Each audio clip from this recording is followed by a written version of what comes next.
Hey, deserved listeners, 90 Day Fiancé, happily ever after. Let's watch. My name is Dr. Kirk Honda. I'm a therapist and a professor. Let's see if anything interesting comes out of my face as I watch. You got something in your mind when you were here? I did. I just want to make it clear. Please. Okay. What is your impression about me, and what did I do to make you feel that way?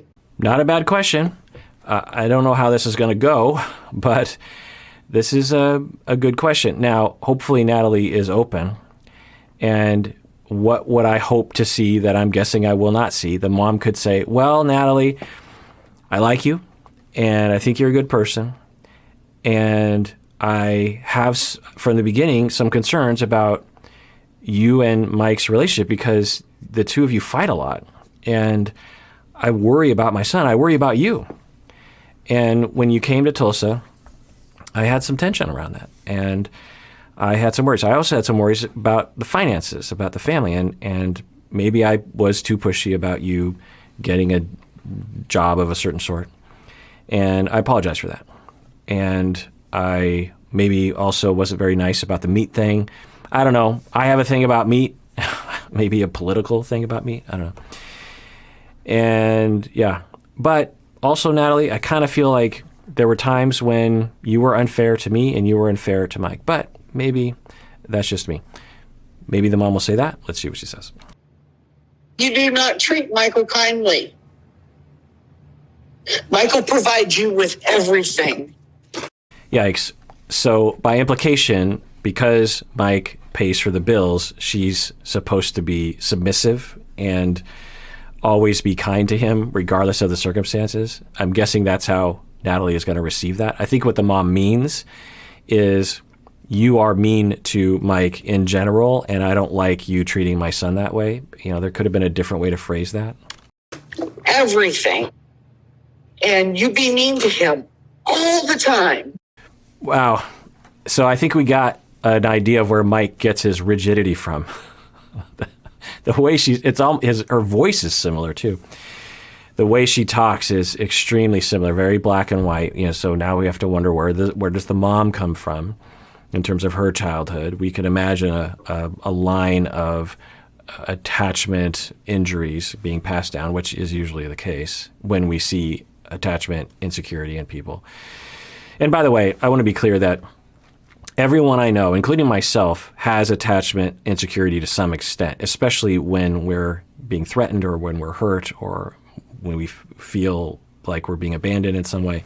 So whenever I talk about all these issues, I'm talking about all of us. I'm talking about me. I'm talking about all. It's just a matter of degree. Trish, what he buys? Food for me to survive until I get work permit? What are you talking about? This is unfortunate. I was hoping what would happen from Natalie's first question is that the mom would say, well, I like you, but I worry about your relationship. And then that would hopefully go in a direction. And then Natalie would say, well, I kind of thought you called me a hooker. What did you say? And she'd say, oh my God, I would never say that. I'm so sorry. That could have been a conversation. You have no rights. What are you talking about? Ask her the question that you called her for. You think my mom calls you a hooker, so ask her. Ask her. She tells me I'm using you. So this is interesting because that is a good point that Mike is making. He's not making it in a nice way, but that is an interesting point. The reason why we're calling is because you thought my mom called you a hooker. Why are you not asking that question? So why would Natalie not ask that question? If Natalie truly believes that the mom called her a hooker, why wouldn't she say, I do not like you, mother-in-law, because you called me a hooker? Or does Natalie either not actually think that's what actually happened and Natalie is latching on to that? Maybe initially she thought, but later on she thought, maybe she didn't call me that. And she's just using that as an excuse to criticize or to distance or something from Mike. Maybe Natalie's coming from a similar place that I think Mike is coming from, where she's done with the relationship and she's looking for excuses to leave. People will do that. Or does she think that she's not going to get any kind of confirmation from anyone and that's going to make her look like she makes things up? I don't know what's going on. Let's see if she asked the question.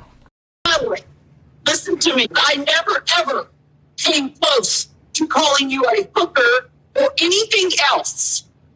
Do you understand me? I never did that.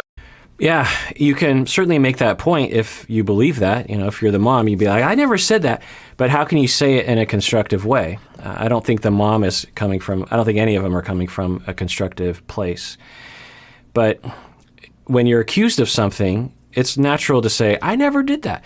But how do you respond? You could be like, oh, my goodness, I'm so sorry that that's what you think happened. I would never say that. I'm sorry, but if that's the way it seemed to you, I understand why you're so hurt. You know, there's a way of responding in a way, you can still deny it as Trish. You can still say, I never said that, but you can say it in a way that is caring, I suppose. But I don't think any of these people are interested in making this work right now. I don't know where you come up with that, but you need to knock it the off. You need to understand that. This seems to be taking a turn for the worse in my mind, because Mike is now, because if Mike loves Natalie, he would say, Mom, calm down. You can defend yourself, but don't verbally abuse my wife. Instead, Mike seems to be happy that this is happening. And this is a bad sign of the goodwill that they have towards each other. Why I get mad at you is because you don't be nice to my son. Because it's all about what you want to do and when you want to do it. And if it doesn't go your way, you be mean all the time. So, and you know, she's about to say, and you manipulate it all the time. So very similar to what Natalie's story is that the mom is manipulative, that Mike is manipulative, and now I'm guessing Mike as well, but at least Trish's narrative is that she's manipulative. Everyone's gaslighting each other. Everyone's a psychopath. Everyone's a sociopath. This is the very common contempt statements, contemptuous stories that we will tell ourselves because we feel really bad. We feel manipulated. We feel gaslit. We feel deceived. We feel hurt. We feel like the person doesn't care about our feelings. And maybe it means they don't care about anyone's feelings. There's something wrong with that person. Instead of just being, wow, I'm really hurt. I'm really scared. And I don't know what's going on with that person. And I don't know if there's a misunderstanding there, but this is what I'm feeling. Manipulate all the time. You can't tell me that you love him. I don't believe for a second that you love him. This is interesting. I wonder, because Natalie has been talking about how Trish is against them and how Trish is a problem. And I've always been thinking, well, I don't know if the mom is that much of a problem. Who knows? But it seems like maybe the mom has been a problem the entire time, the way that the mom is talking right now. I wonder if there is something interesting going on there. Of course, Natalie would know better than I would, so maybe there was some truth to Natalie's worry about Trish's involvement and influence on Mike. Because of the way you behave and the way you act. Who picks a fight with their husband on Christmas Eve and goes to Seattle? That's not a wife. You're not being a wife. Do you know that? Why? Let's get fully into it if we're going to do this. Interestingly, I think Natalie was willing to have a conversation. She has done that before with Trish. I think Natalie likes being told things that are, I think Natalie likes to live in a relationship where people are being honest, and Mike has a harder time being honest because I think of his attachment insecurities. And interestingly, as Trish was, I think, being unfair to Natalie, but very forceful, but very honest, I think Natalie was kind of appreciating that. And I know some of y'all have pointed out that for her culture, it's maybe more common to be more blunt with each other and more honest with each other. And the relationship between Natalie and Mike has been frustrated by that cultural difference because I think Mike comes from a more polite side of culture, which is fine. We will pathologize either one. Both of them are fine. Usually you want to marry someone in the same culture so you don't have that kind of cross-cultural conflict difference. But anyway, interestingly, I think Natalie was opening up a little bit and saying, okay, you're saying this to me, but do you know why I was doing that? I think she was actually starting to engage in a dialogue that might have actually been helpful and constructive, maybe. But then, interestingly, Mike comes in with intensity, and what I'm guessing is happening, Who knows? But when you are avoiding attachment, you will stuff your feelings. Stuff, to the point where you will come across like you're a robot and you don't have any feelings.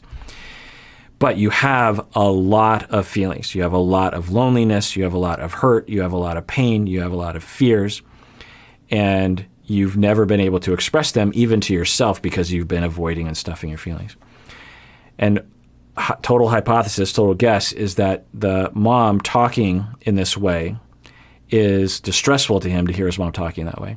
It gives him license to feel some of the hurt that he has felt from Natalie.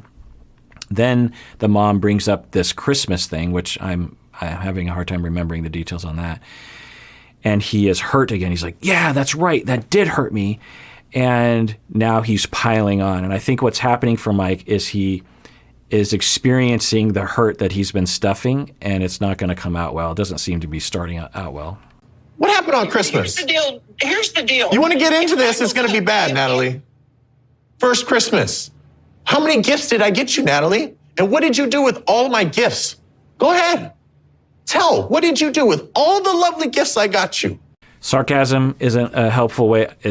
I don't know if it's sarcasm, but this way, this tone, obviously barking at someone isn't going to be very helpful. I wonder, though, if Natalie kind of likes this style of communication because she's not defending herself, or is that the death stare that people talk about?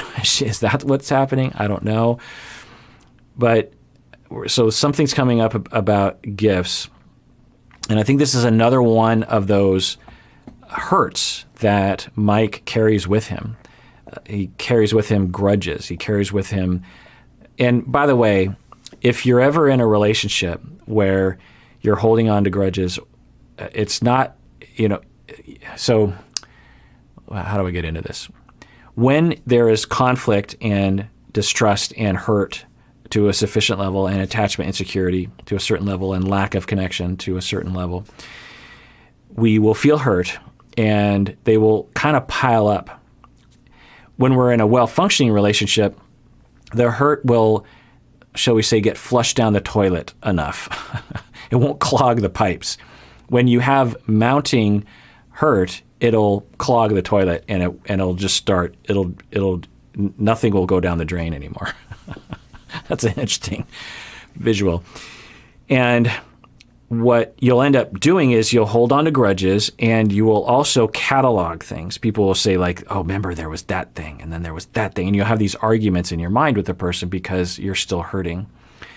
In a well-functioning toilet, there's enough flushing by either being able to so there's various different ways we can let go.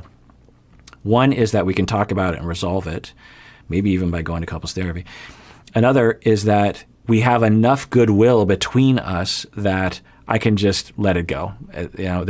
There's so many good moments that it's, every once in a while there's a bad moment. That's okay. There's probably other ways that we could let go of it as well. But the one way you can't let go of it is to just say, like, I'm going to let go of it. We can't. You either have to engineer a lot of good moments to overshadow the bad, and John Gottman and their, the colleagues' research found that you need 5 positive moments for every negative moment, or more. The bottom is 5 to 1. You can have 10 to 1, and with that ratio, the relationship is likely to stay married or stay together and be satisfactory to the individuals involved. And at least in Seattle, a lot of Seattle couples being studied, John Gottman, Julie Gottman, those people. So you can do that, or you have to talk about it. You have to say, so this thing happened the other week, or last Christmas, it's been on my mind. We need to talk about it. This is how I feel. The other person says, I'm sorry that I did that to you. Let me explain why I did that. And, you work it out. But when you have avoidant attachment, you avoid having those conversations because you don't trust that it's going to work. You're 100% sure, or at least 99% sure, that if you bring it up, the other person isn't going to hear you.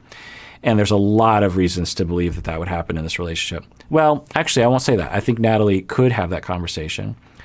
And that's why it's so frustrating to me, because a therapist had engineered that kind of conversation with Mike of just like, okay, Mike, let's talk about the Christmas thing. Tell me what happened. This is what if I was there.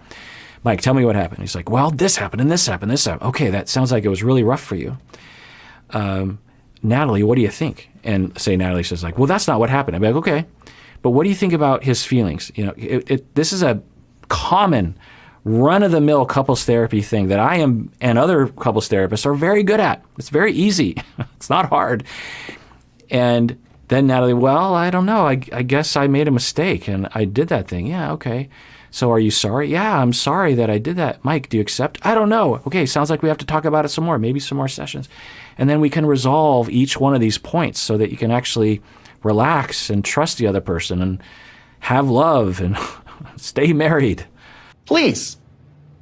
So you're a Grinch. What is Grinch? You took all the gifts that I gave you for Christmas. You went to your best friend's house and gave it to her and her whole family for Christmas gifts? This is true. Yes. Yeah, Yes. something's This true, is all true. right. Yes. Something's true, all right. This is true. Yes. Ungrateful.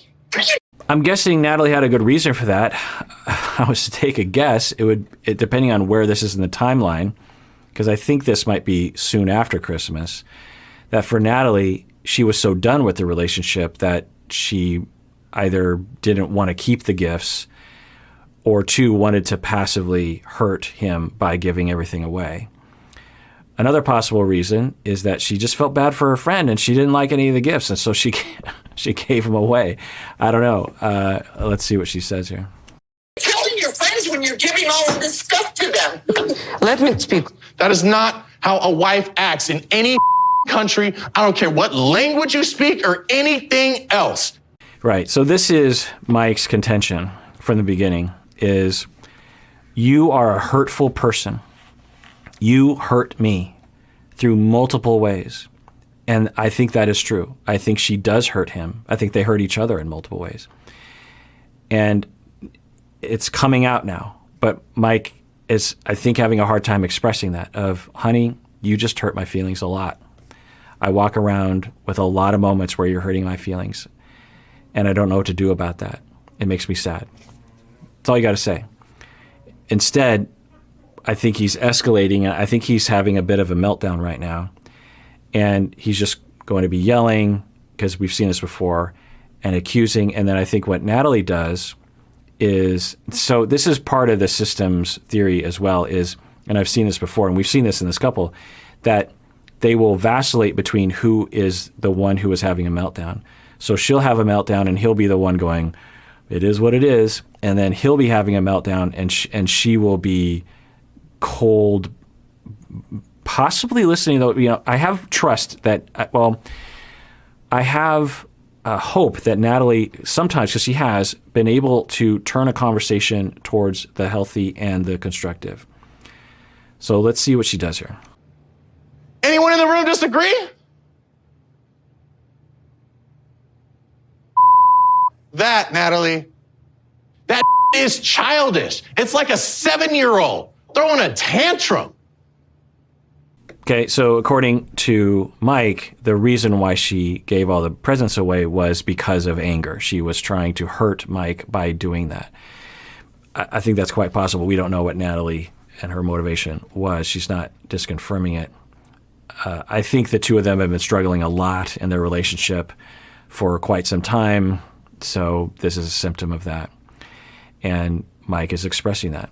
Now, a different way to approach this from Mike's position is, my perception of why you did that is because you were trying to hurt me. And my guess is you're trying to hurt me because you're really upset at me. Let's talk about it. Instead, I think the place that Mike comes from is you're a hurtful person. I am hurt. And I think what Mike is, because he's done this before, right now he might be done, but before he's been in this meltdown mode before. And I think what he's hoping for is that Natalie will go to him and say, you're right. I did do that, and I'm sorry. Let me hug you. I honestly think that's what he's doing. I've been with enough people like Mike to take a guess as to that's the hope. Because if you're truly done with a relationship, Mike would just be, I'm out, whatever. But when you're this amped up and you're pleading verbally, it's usually because you're actually hoping for something. Now, it's not very inviting to Natalie in that way, but that's the impression I'm getting right now. Get with the program or get out.